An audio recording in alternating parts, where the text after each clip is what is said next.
ನಮಸ್ಕಾರ ರೀ ಎಲ್ಲ ದೊಡ್ಡ ಮಂದಿಗೆ. ಮುಂಜಾನೆ ಸೈಕಲ್ ಓಡ್ಸಾಡಕ್ಕೆ ಹೋಗಿದ್ದೀನಿ ರೀ. ಆದರೆ ಬಂದು ನೋಡೋಡಿಗೆ ಹವಾನೇ ಇಲ್ಲಾಗಿತ್ತು ರೀ. ಹವಾ ಹಾಕೊಂಡು ಸೈಕಲ್ ಓಡ್ಸಾಡಕ್ಕೆ ಹೋಗಿ ಬಂದೀನಿ ರೀ. ಮತ್ತು ಸಂಜೆಗೆ ಪೌಡ್ರ್ ಹೊತ್ಕೊಂಡು ರೆಡಿಯಾಗಿ ಪೇಟೆಗೆ ಬಂದು ರೀ. ಯಾಕಂದ್ರೆ 2 ಮೊಬೈಲ್ ಕವರ್ ತೊಗೋತಿದ್ರಿ. ಮತ್ತು ನಮ್ಮದೊಂದು ವಾಚ್ ರಿಪೇರಿ ಕೊಡೋ ಐತ್ರಿ. ಅದು ವಾಚ್ ರಿಪೇರಿ ಕೊಟ್ಟು ರೀ.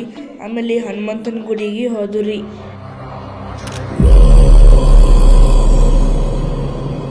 ರಘುನಂದನ ರಘುನಂದನ ರಘುವರ ಸೇವನ ರಘುಪತಿ ಛಾಯನ ಶತಯೋಜನ ಶತಶತಯೋಜನ ಶರಧಿ ನಿಯೋಜನ ಶರ ಪರಿಲಂಘನ. ಹನುಮಂತಂದ ದರ್ಶನ ತೊಗೊಂಡ್ಬಳಕ ಅಲ್ಲೇ ಒಂದು ಅರಿವಿ ಅಂಗಡಿ ಐತ್ರಿ. ಅಲ್ಲೇ ಒಂದು ಜಾಕೆಟ್ ತೊಗೊಂಡು ರೀ. ರಿಕ್ಷಾ ತೊಗೊಂಡು ಮನೆಗೆ ಬಂದು ರೀ.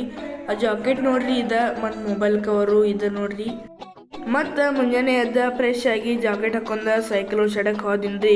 ಅವಾಗ ನಮ್ಮ ಛೋಟಾ ದೋಸ್ತ ಭೇಟಿ ಆದ ನೋಡ್ರಿ. ಡೇ ಸ್ಪೆಷಲ್ ಏನಂದ್ರೆ ಜುಣಕದ ವಡೆ ಮಾಡಿರಿ. ಊಟ ಮಾಡಿ ನಮ್ಮ ಅಂಗಡಿಗೆ ಬಂದೀನಿ ರೀ. ನಮ್ಮ ಅಂಗಡಿಯವ್ರ ಅಣ್ಣ ಅದು ಮಟೇಲ್ ಕೊಡಕ್ಕೆ ಹೋಗಾರಿದ್ರಿ ದವಾಖಾನಿಗೆ. ನಾ ಮತ್ತು ನಮ್ಮ ದೋಸ್ತು ಹೋಗಿದ್ದು ರೀ. ಬರ್ತಾ ಹಿಂದೆ ರಿಕ್ಷಾ ಹಾಕೋದು ಮಜಾ ಮಾಡ್ಕೊಂಡು ಬಂದವು ರೀ. ಇವತ್ತಿನ ಬ್ಲಾಗ್ ಇಲ್ಲೇ ಮುಗಿಸ್ತೇನೆ ರೀ.